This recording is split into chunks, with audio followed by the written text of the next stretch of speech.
You know those moments in life that just feel like an ending? The closing of a door, the loss of something you held so dear, that quiet, empty space where something used to be. And, well, everything around us tells us to run from these moments, right?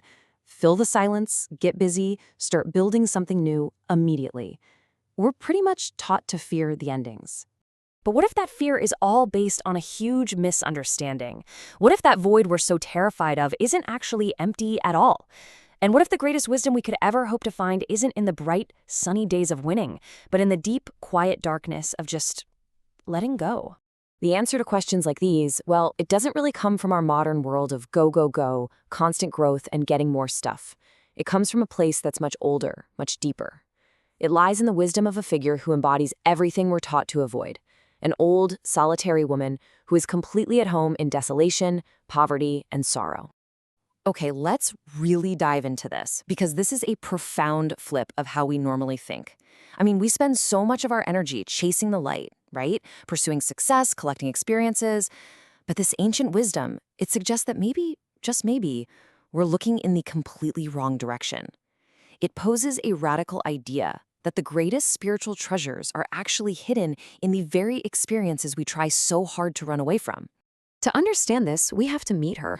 She is known as the grandmother's spirit, and that title alone reframes her from some scary deity into a kind of cosmic elder. And like any great teacher, her lessons aren't always comfortable. Not at all. But they are always true. She is life's harshest and maybe its most honest guide. Her name is Dhumavati. In the family of the great wisdom goddesses, she's the eldest. She exists before the beginning, and she's there after the end.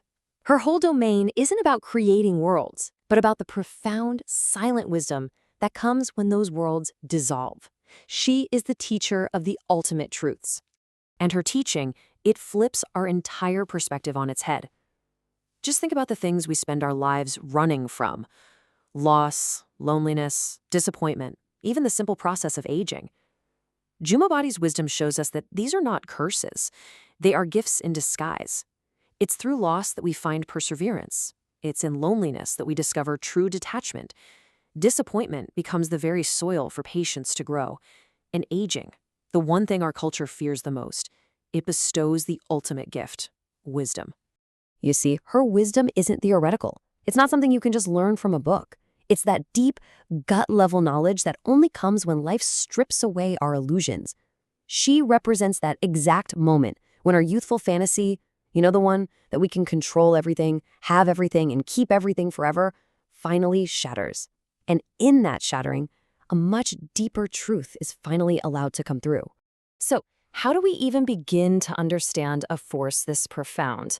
Well, we start by looking at how she's depicted, because every single aspect of her form is a lesson. And her very name holds the first key to seeing beyond the obvious.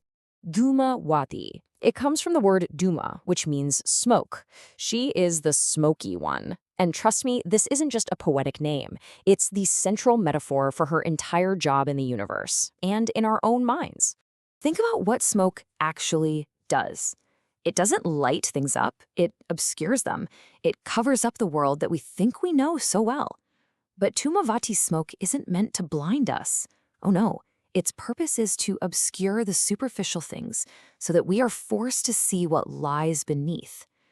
When you can no longer see the clear, defined forms of the world, you start to perceive the space between them, the hidden reality, the unmanifest potential that holds everything together. And her appearance itself is a teaching. She's shown as a tall, thin, old woman. Her hair is a mess, her clothes are tattered, she has this harsh look on her face. In some images, she's even missing teeth. She embodies everything our society considers unattractive and undesirable. She is the complete opposite of the youthful, beautiful goddesses of abundance and light. But again, this isn't meant to be frightening. It's a lesson. Her form is a direct challenge to our attachment to all things superficial. She forces us to ask ourselves, are we only able to see value in beauty, youth, and pleasure? By embodying the total opposite, she teaches us to look beyond the sensory world, to find what is truly fulfilling, what is real, and what is lasting. This lesson of separating the real from the superficial is captured perfectly in a symbol she often holds, a winnowing basket. It's a simple farm tool, right? Used to separate grain from chaff, the valuable from the worthless. This is her function in our lives. The difficult experiences she brings, the losses, the disappointments, they act just like this basket, shaking our lives until the non-essential stuff, the illusions, the chaff, are all blown away, leaving only what is truly substantial. Okay, understanding her form and her symbols gets us part of the way there.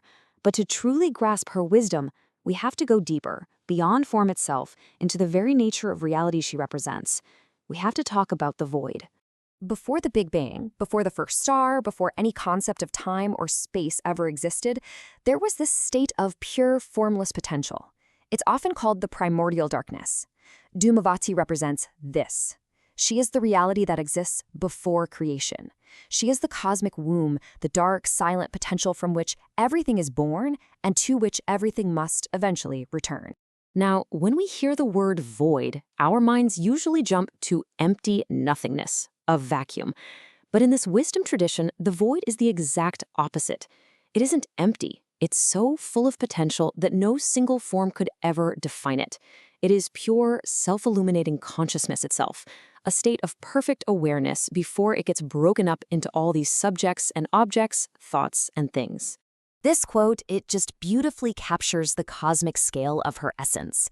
She is the great dissolution, the pralaya, where all the manifested forms of the universe, stars, planets, people, even our thoughts, dissolve back into that one single underlying reality.